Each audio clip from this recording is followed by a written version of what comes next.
देश में कोरोना की रफ्तार कम होने लगी है, मगर खतरा अब भी बरकरार है। देश में पिछले 24 घंटे में 29,000 से ज्यादा कोरोना संक्रमित मिले हैं, जबकि 24 घंटे में ही करीब 450 लोगों ने दम तोड़ा है। अच्छी बात यह है कि 24 घंटे में 40,000 से ज्यादा लोगों ने कोरोना को मात भी दी है। अब तक देश में 88,75,000 लोग कोरोना के शिकार हो चुके हैं। रिकवर होने वालों की कुल संख्या करीब 83 लाख है।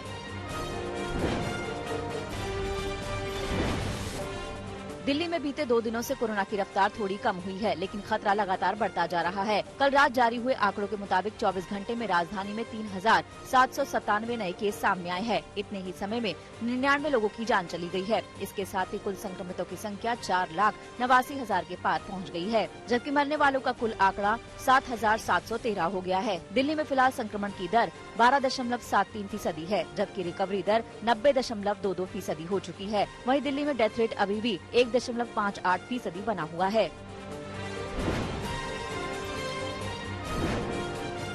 दिल्ली में बढ़ते कोरोना संक्रमण के खिलाफ गृह मंत्रालय ने एक्शन प्लान तैयार किया है। सरकार दिल्ली में डॉक्टर्स की कमी को तत्काल पूरा करेगी। 75 डॉक्टर और 250 पैरामेडिकल स्टाफ दिल्ली लाए जाएंगे। इसमें एसएसबी के 10 डॉक्टर और 55 पैरामेडिकल स्टाफ एयरलिफ्ट किए जाएंगे। आईटीबीपी के 15 डॉक्टर और 60 पैरामेडिकल स्टाफ को दिल्ली एयरलिफ्ट किया जाएगा, जबकि बीएसएफ के 20 डॉक्टर और 60 पैरामेडिकल स्टाफ को दिल्ली एयरलिफ्ट किया जाएगा। गृह मंत्रालय के सूत्रों के मुताबिक दिल्ली में बढ़ते कंटेनमेंट जोन को देखते हुए अर्धसैनिक बलों के करीब 4,000 जवानों की तैनाती का प्लान है। कोरोना के खतरे के बीच आज से महाराष्ट्र में स्कूल भी खुल रहे हैं, लेकिन सरकार ने तय किया है कि स्कूल के सभी शिक्षकों का पहले RT-PCR टेस्ट किया जाएगा। इसके लिए आज से अभियान शुरू होगा। 22 नवंबर तक सभी टीचर्स को अपना टेस्ट कराना होगा। आपको बता दें कि राज्य के लिए राहत की खबर है। कोरोना की रफ्तार इन दिनों कम हुई है। 24 घंटे में वहाँ 2,535 नए मामले दर्ज किए गए हैं, जबकि 3,001 लोग रिकवर हुए हैं। अभी तो कोरोना से बचाव के 2 ही साधन है, 2 गज की दूरी और मास्क है जरूरी। लेकिन वैक्सीन पर बहुत तेजी से काम हो रहा है। हिंदुस्तान में भी भारत बायोटेक कंपनी तीसरे चरण के ट्रायल में जुटी हुई है। इसमें भारत के 25 केंद्रों से 26,000 वॉलंटियर्स पर ट्रायल होगा। ये trial Indian council of medical research यानी ICMR की साझेदारी में हो रहा है। इन वॉलंटियर्स को अगले साल तक निगरानी में रखा जाएगा। भारत में कोविड-19 वैक्सीन के लिए सबसे बड़ा क्लिनिकल ट्रायल है।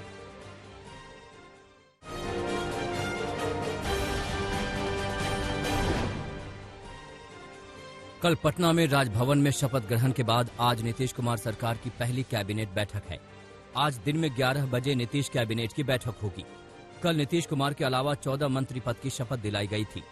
बीजेपी की ओर से 7 विधायकों ने मंत्री पद की शपथ ली है, जिसमें तारकिशोर प्रसाद और रेणु देवी भी शामिल हैं। जेडीयू के कोटे से नीतीश को मिलाकर 6 ने शपथ ली, जबकि हम और वीआईपी की ओर से एक नेता ने पद और गोपनीयता की शपथ ली। शपथ ग्रहण करने के बाद मुख्यमंत्री नीतीश कुमार ने कहा कि ये जनता का फैसला था, जिसकी बदौलत एनडीए ने बिहार में एक बार फिर से सरकार बनाई है। नीतीश ने कहा कि हम लोग साथ काम करेंगे और बिहार के लोगों की सेवा करेंगे। सुशील मोदी से डिप्टी सीएम पद छीने जाने के सवाल पर नीतीश ने कहा कि ये बीजेपी का फैसला है और इसका जवाब बीजेपी ही दे पाएगी। नीतीश के मुख्यमंत्री पद की शपथ लेने के बाद प्रधानमंत्री मोदी ने उन्हें ट्वीट कर बधाई दी। पीएम मोदी ने लिखा कि एनडीए परिवार फिर से बिहार की प्रगति के लिए काम करेगा और केंद्र राज्य के कल्याण के लिए सभी मुमकिन मदद देगा। मोदी की बधाई के जवाब में नीतीश कुमार ने भी ट्वीट से प्रधानमंत्री को धन्यवाद कहा। नीतीश ने लिखा कि शुभकामनाओं के लिए माननीय प्रधानमंत्री का आभार। नीतीश के 7वीं बार सीएम बनने के बाद विपक्ष ने जमकर तंज कसा है। तेजस्वी ने ट्वीट में लिखा है कि आदरणीय श्री नीतीश कुमार जी को मुख्यमंत्री मनोनीत होने पर शुभकामना। चिराग पासवान ने भी बेहद कड़े अंदाज में कहा कि आशा करता हूं कि सरकार अपना कार्यकाल पूरा करेगी और आप एनडीए के ही मुख्यमंत्री बने रहेंगे।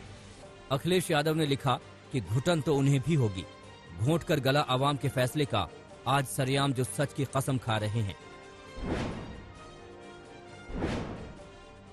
कांग्रेस के वरिष्ठ नेता कपिल सिब्बल के एक बयान पर कांग्रेस में भी घमासान मच गया है। कपिल सिब्बल ने एक इंटरव्यू में पार्टी की राज्यों में हो रही हार को लेकर आत्ममंथन की बात कही थी। सिब्बल ने कहा था कि लोग कांग्रेस को एक प्रभावी विकल्प नहीं मानते और मुझे उम्मीद है कि कांग्रेस आत्ममंथन करेगी। कपिल सिब्बल के बयान पर राजस्थान के मुख्यमंत्री अशोक गहलोत ने कहा कि मीडिया में कपिल सिब्बल को पार्टी के आंतरिक मामलों को लाने की जरूरत नहीं है।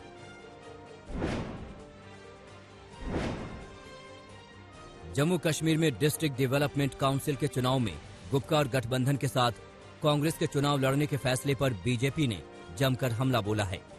बीजेपी प्रवक्ता संबित पात्रा ने प्रेस कॉन्फ्रेंस करके फारूक अब्दुल्ला, महबूबा मुफ्ती और कांग्रेस पार्टी को कटघरे में खड़ा करते हुए पूछा कि ये गुपकार है या गुप्तचर गठबंधन।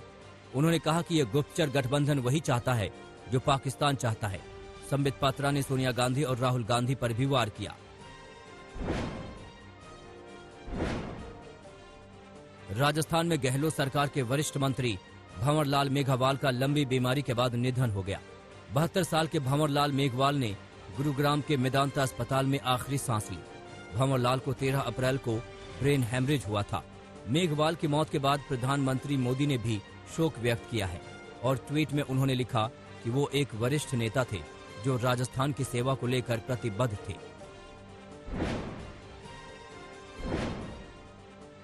दिल्ली में इस साल यमुना के घाटों पर नहीं मनाया जाएगा छठ।